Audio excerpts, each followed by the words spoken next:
오늘도 주님 전에 올라오신 여러분을 주님의 이름으로 환영하고 축복을 드립니다. 저희들은 2월부터 시작해서 올람 153 운동을 진행합니다. 이 올람이란 말은 히브리어 단어입니다. 예레미야 6장 16절에 나오는 말씀인데요. 여호와께서 이와 같이 말씀하시되 너희는 길에 서서 보며 옛적 길 곧 선한 길이 어디인가 알아보고 그리로 가라. 너희 심령이 평강을 얻으리라. 여기서 옛적 길이란 말이 바로 올람이란 히브리어 단어입니다. 이 올람 옛적 길은 하나님께서 창조할 때부터 만들어 놓으신 길, 정해 놓으신 길, 그러니까 우리 인간이 가야 될 본질적인 길에 대한 부분을 말씀하는 부분입니다. 이 길로 걸어갈 때 이 길은 선한 길이요, 그 길에서 우리는 하나님의 평강을 누리게 되어진다라고 성경은 말씀하고 있습니다. 19세기 이후로 급속도로 발달한 과학기술과 함께 포스트 모더니즘과 함께 여러 가지 세상적 가치관으로 말미암아 그리스도인들의 삶을 살아가는데, 그리스도인으로 살아가는데 많은 위험을 받고 있는 것은 요즘의 현실이다라고 할 수가 있습니다. 지금 우리는 기독교 진리를 절대 가치로 믿고 받아들이고 있지만 세상적인 여러 가지 거센 도전들은 기독교적 가치관을 상대적 가치관으로 계속해서 만들어가고 있습니다. 그러니까 내가 믿는 예수님, 그분이 진리이신데 세상 사람들은 그분이 진리가 아닐 수도 있다라고 여기는 상대적인 가치가 물들어가고 있는 시대다라고 할 수가 있습니다. 그래서 우리 그리스도인들은 세상의 여러 가치관을 극복하고 올바른 기독교적 가치관을 확립하기 위해서 부단히도 애쓰고 수고하는 삶을 살아가야 됩니다. 이에 대해서 바울은 골로새 교회에 편지를 보내는데 그 편지에서 그는 이렇게 말을 합니다. 골로새 3장 9절부터 10절 말씀입니다. 너희가 서로 거짓말을 하지 말라. 옛사람과 그 행위를 벗어버리고 새 사람을 입었으니 이는 자기를 창조하신 이의 형상을 따라 지식에까지 새롭게 하심을 입은 자니라. 이 말씀 무슨 말입니까? 우리가 새로운 사람이 된다라는 것은 옛사람과 그 행위 위에 새로운 것을 더 씌우는 것이 아니다라는 것들입니다. 옛사람과 그 행위를 모두 벗어버리고 완전하게 새로운 사람으로 거듭나야 된다라는 것을 강조하고 있습니다. 우리가 새롭게 되는 것은 겉으로 드러나는 여러 가지 행동을 변화시키는 것을 의미하지 않습니다. 우리의 전 존재가 새로워지는 것을 말합니다. 다시 말하면 우리의 근본이 바뀌는 것을 의미합니다. 올람 153 운동은 바로 이것을 말하는 것입니다. 여러분, 올람 옛적 길은 변질된 가치관과 생각들, 잘못 새겨진 신앙의 모습들을 완전하게 벗어버리고 새롭게 살아가야 될 새 일을 우리에게 주시는 것을 의미합니다. 이 길은 바로 우리를 창조하신 하나님의 형상을 닮아가는 길이요, 우리가 평생토록 걸어가야 될 하나님의 길입니다. 이 길을 통해서만이 우리는 비로소 평강을 얻게 되고 마침내 영원에 이르는 참된 하늘의 복을 누리면서 살아갈 수 있게 됩니다. 여러분, 저와 여러분은 제가 매번 말씀드리지만 우연히 만들어진 존재가 아닙니다. 하나님에 의해서 창조되어진 하나님의 형상을 닮은 하나님의 창조물이다라는 사실입니다. 여러분, 이것은 무엇을 의미합니까?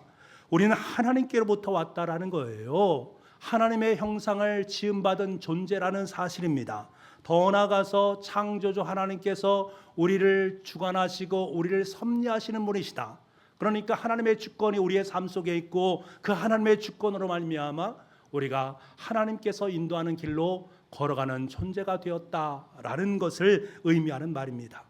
우리는 이러한 하나님의 원래 계획을 분명히 깨달아야 됩니다. 하나님께서 우리를 하나님의 형상에 맞는 존재로 만드셨다라는 것은 우리를 향하신 하나님의 원래 계획과 목적이란 부분이 있다라는 사실입니다. 창세기 1장에서 하나님은 자신의 목적에 따라서 아담과 하와를 창조하셨습니다. 그리고 그들과 함께 귀한 사귐의 관계 속으로 들어가십니다. 하나님과 교제하면서 하나님과의 친밀감을 누리는 삶이 신앙생활의 핵심이다라는 거예요. 내가 예수님을 알고 하나님을 알아가고 있다라는 것은 하나님과 깊은 사귐의 관계 속으로 들어가서 하나님과 함께 더불어 살아가는 것을 의미합니다. 이때 우리는 하나님과 깊은 친밀감 속에서 참 행복을 누릴 수 있게 되어지고, 하나님을 사랑하고 이웃을 사랑하는 하나님의 원래 계획에 합당한 존재로서의 삶을 살아갈 수 있게 됩니다.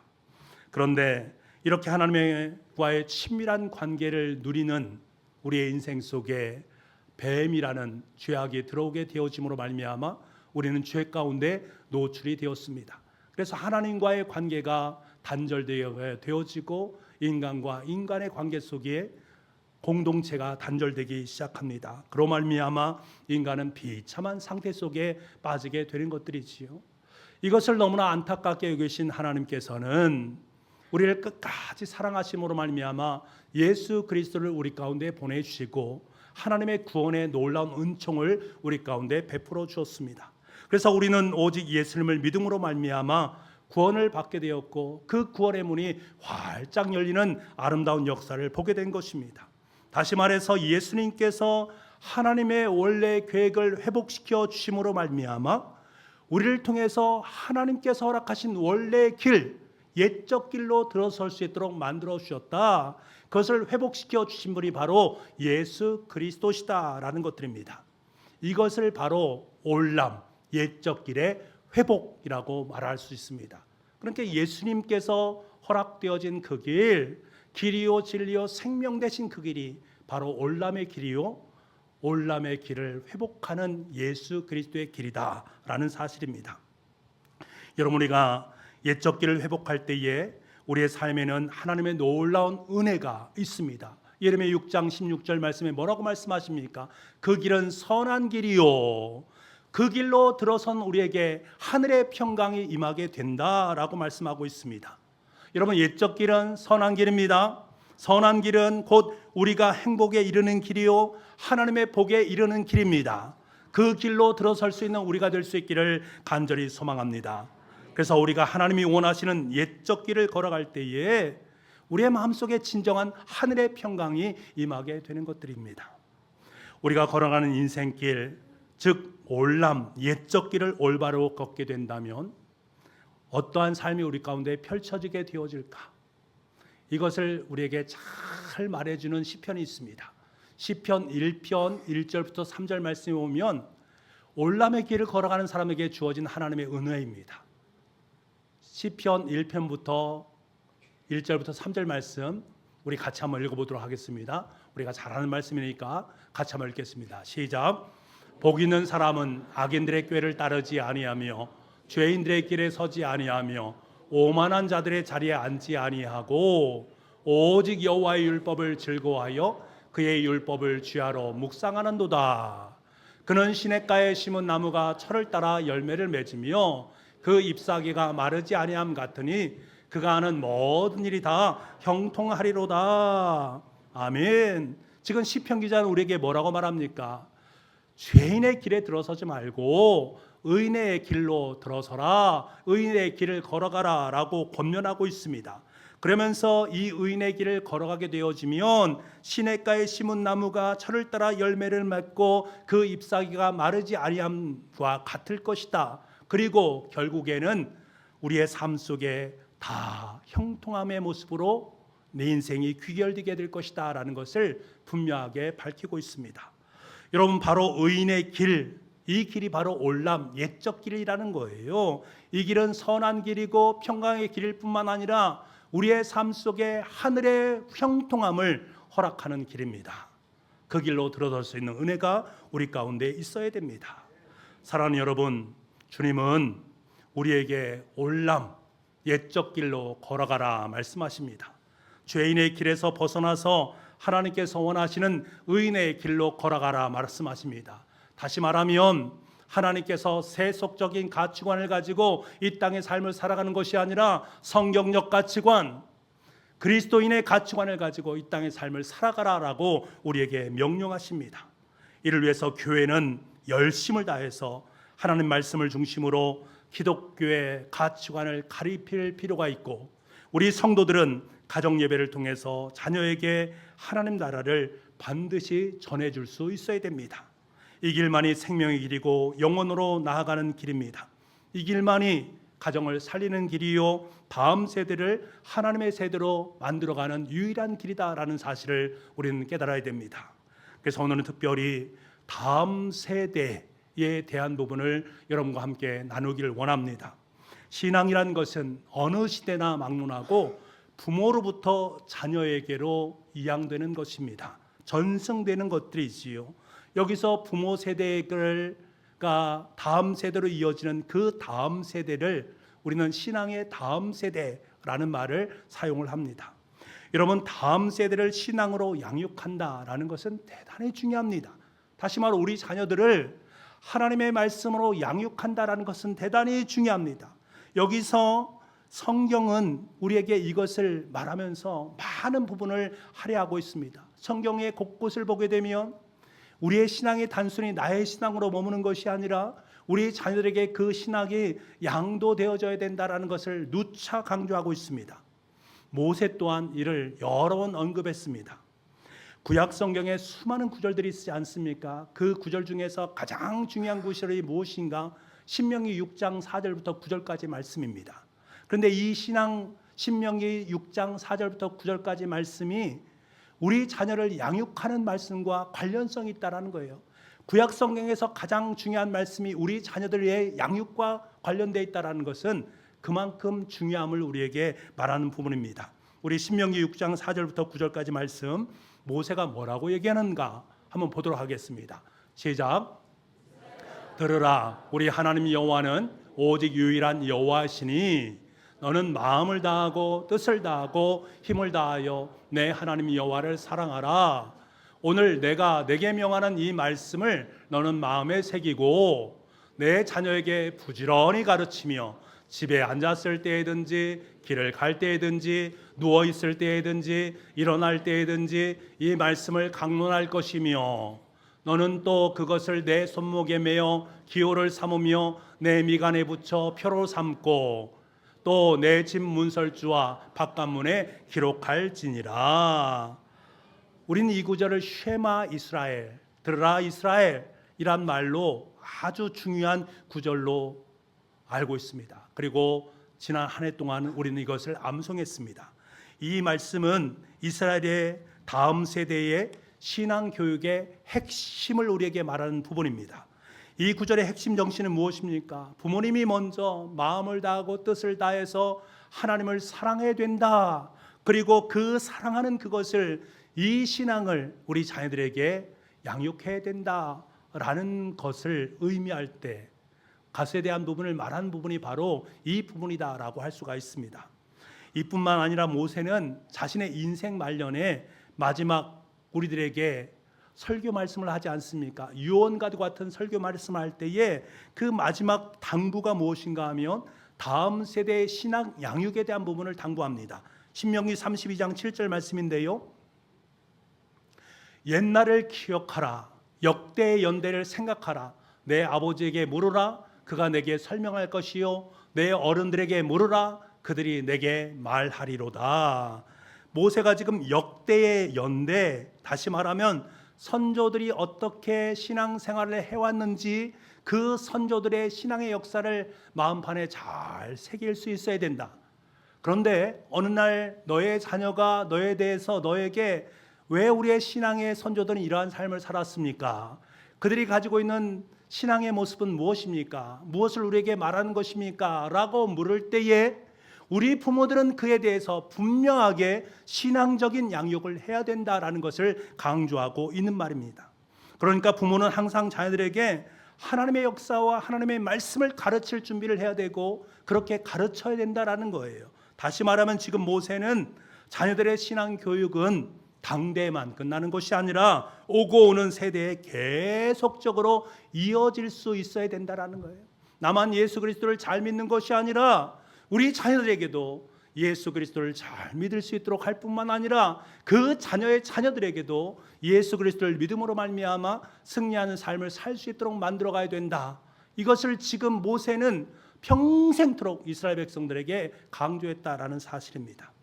그런데 너무나 안타깝게도 이 모세의 시대가 지나고 모세와 함께했던 여호수아의 시대가 지난 이후에 이 세대의 모습은 사뭇 달라졌다라는 거예요.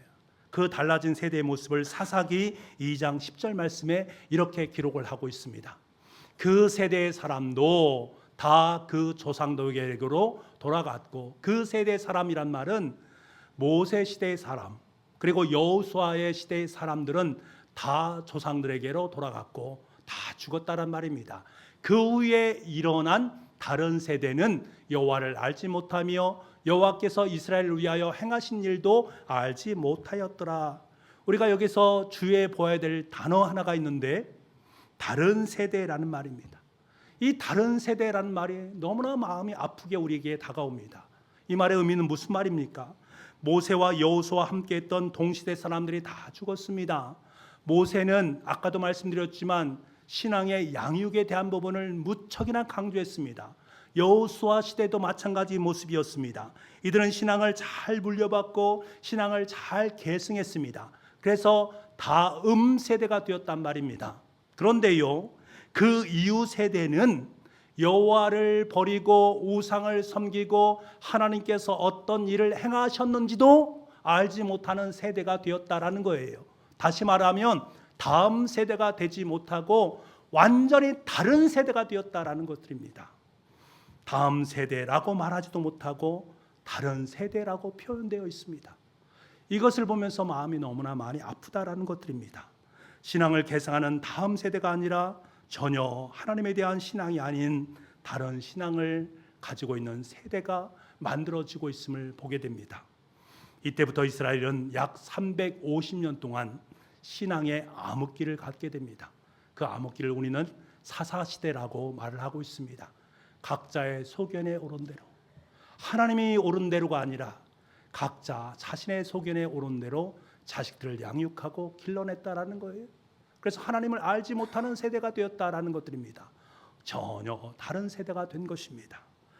여러분, 우리는 이것을 반면교사로 삼아야 됩니다. 우리는 우리의 다음 세대에게 바른 신앙을 교육을 통해서 아름다운 신앙의 유산을 안겨줄 수 있어야 됩니다.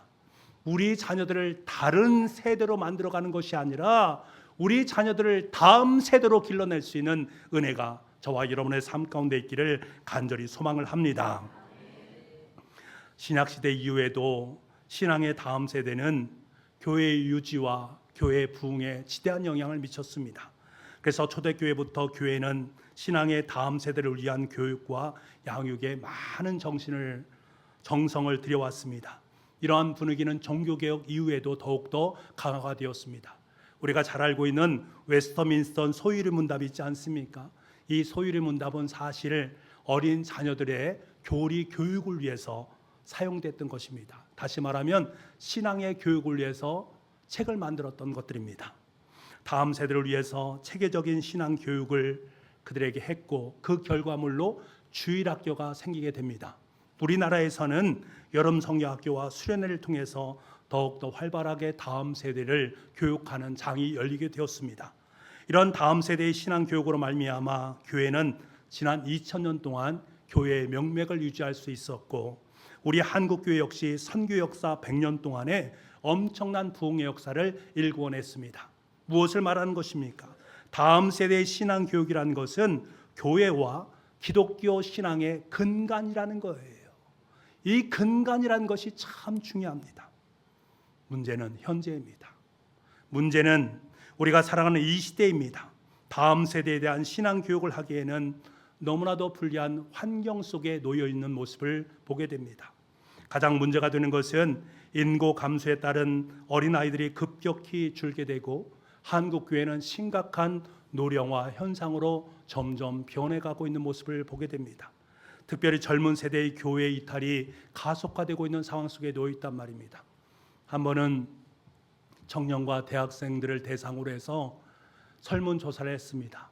그 설문조사를 할 때에 내가 지금도 여전히 신앙을 잘 유지하면서 교회에 다니면서 신앙생활을 하고 있느냐라는 물음에 우리 청년들이 3%만 그렇게 다니고 있다라고 말을 했다라는 충격적인 결과가 나왔습니다. 우리 청소년들은 더욱더 낮습니다. 그러니까 자연적 인구 감소에 따른 청소년 및 청년 세대의 감소뿐만 아니라 젊은 세대가 교회를 떠나고 있는 형국이 지금 현실의 모습이다라는 사실입니다. 여기에 더해서 우리가 눈여겨봐야 될 대목이 있습니다. 그것은 다음 세대를 위한 신앙 교육의 시간이 너무나도 절대적으로 부족하다라는 사실입니다. 과거에는 교회가 그 지역 사회의 지식과 정보의 중심적 역할을 감당을 했습니다. 전에는 우리 자녀들이 부모님과 함께 신앙생활을 했습니다. 주일 예배도 다니고 성경 공부도 함께하고 주일 오후 예배, 수요 예배도 함께 다니면서 제도 기억이 납니다. 어렸을 때에 엄마를 따라서 새벽 기도에 다녔던 그러한 기억들이 납니다. 수요 예배도 가봤고요. 그리고 주일 오후 예배도 함께 참여하면서 함께 신앙을 만들어갔던 모습을 지금도 여전히 기억을 하고 있습니다. 요즘은 하지만 다릅니다. 부모들이 자녀에 대한 신앙 교육보다는 일반 교육에 대한 관심이 더욱더 지대합니다. 이미 학원가에서는 주일 아침에 교육 프로그램을 즐비하게 놓았습니다. 아이들 입장에서는 교회 가서 예배를 드리는 것이 좋은가, 아니면 학원에 가서 하나라도 더 배우는 것이 좋은가, 특별히 고3이 되면 교회 가서 예배를 드리는 것이 좋은가, 아니면 학원에 가서 공부하는 것이 좋은가. 그때마다 부모는 얘야, 예배는 나중에도 드릴 수 있지 않느냐, 지금 학업이 더욱더 중요하다라고 하면서 자꾸 부모들은 세상의 학원에 보내는 모습들을 우리가 보게 된단 말입니다. 신앙생활 하시는 우리라고 별반 다르지 않는 모습들을 볼 때가 많이 있단 말입니다. 그래서 우리의 다음 세대들이 교회에서 예배드리는 주일 예배 시간이 1시간조차 제대로 갖기가 참 어려운 시대를 우리는 살아가고 있단 말입니다. 이러한 현상에 대해서 교회 학교, 교회 교육에서는 168대 1 원칙이라는 아주 씁쓸한 원칙을 만들어 놓았습니다. 이 원칙이 무엇인가 하면 하루에 24시간, 일주일 하면 168시간 아닙니까? 그런데 거기서 우리 자녀들이 교회에 나와서 신앙 교육을 받는 시간을 보게 되면 주일 예배 1시간밖에 없다라는 거예요. 물론 1시간도 너무나 소중하고 귀합니다만 이 1시간이 나머지 167시간을 극복해낼 수 있다? 그럴 수 없다라는 사실입니다. 심지어 교회에 나와서 앉아 있으면서도 이 1시간을 온전한 신앙의 시간으로, 신앙 교육의 시간으로, 하나님 말씀을 보는 시간으로 삼는가? 그렇지 않다라는 사실입니다. 그야말로 우리 다음 세대는 168시간 대 1시간의 싸움을 벌이고 있는 형국 속에 놓여 있는 것들입니다. 그래서 여러분, 다음 세대의 신앙 정성을 위해서는 무엇보다도 가정과 부모 세대의 적극적인 협력이라는 것이 필요합니다. 가정에서 연속성 있는 신앙 교육이라는 것이 너무나 필요하다라는 거예요. 그래서 가정 예배를 통해서 167시간 중에서 그래도 1시간이라도 일주일에 그 시간을 신앙적 양육에 함께 쏟아놓자라고 함께 마음을 모두는 것이 바로 올람 153 운동이다라는 사실입니다. 여러분, 우리 부모들은 명심하고 또 명심해야 될 것들이 있습니다. 신앙 교육의 주체는, 우리 자녀를 교육하는 신앙 교육의 주체는 교회가 아니란 말입니다. 우리 부모예요. 신앙 교육의 장소는 교회가 아니라 가정이다라는 사실을 늘 인식하는 것이 중요합니다. 여러분이 자녀를 교육하는 것이고 여러분의 가정이 여러분의 자녀를 신앙으로 양육하는 가장 중요한 핵심이 되어져야 된다는 것을 여러분 결단코 잊지 말아야 됩니다. 자녀를 주님 안에서 양육하기를 원하는 부모는 옆집 아줌마의 말이나 맘카파의 말에 너무나 연연하지 마시기 바랍니다. 부모 자신은 신앙생활을 잘하면서 우리 자녀들에게는 세상적인 가치관을 심어주려고 노력하지 마시길 바랍니다.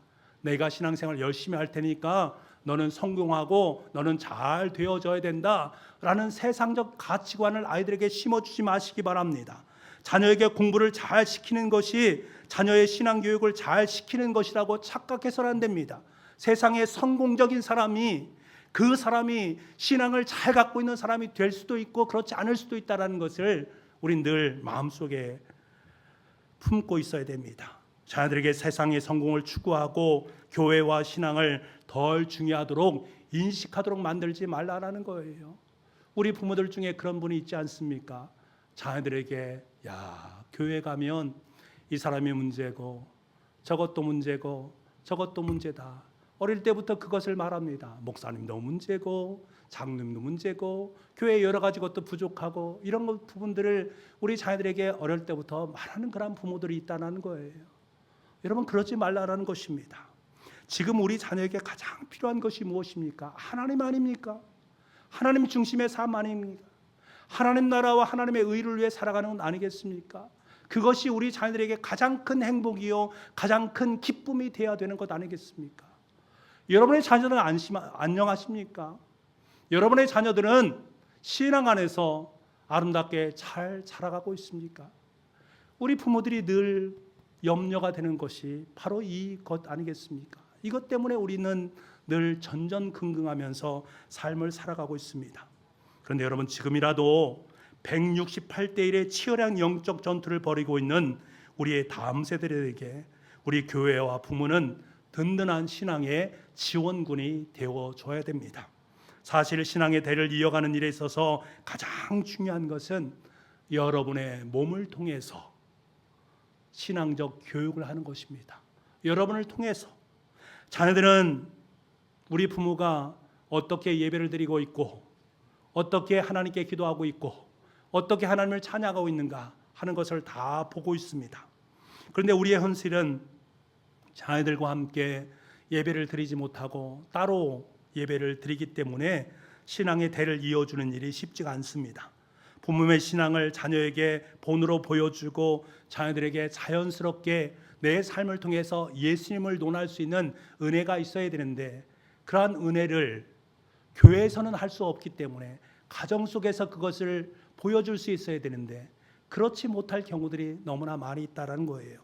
그래서 우리의 다음 세대인 자녀들이 일상 속에서도 신앙을 붙잡을 수 있도록 교회와 가정은 함께 연대할 수 있어야 됩니다. 이를 위해서 올람 153 운동을 시작하는 것입니다.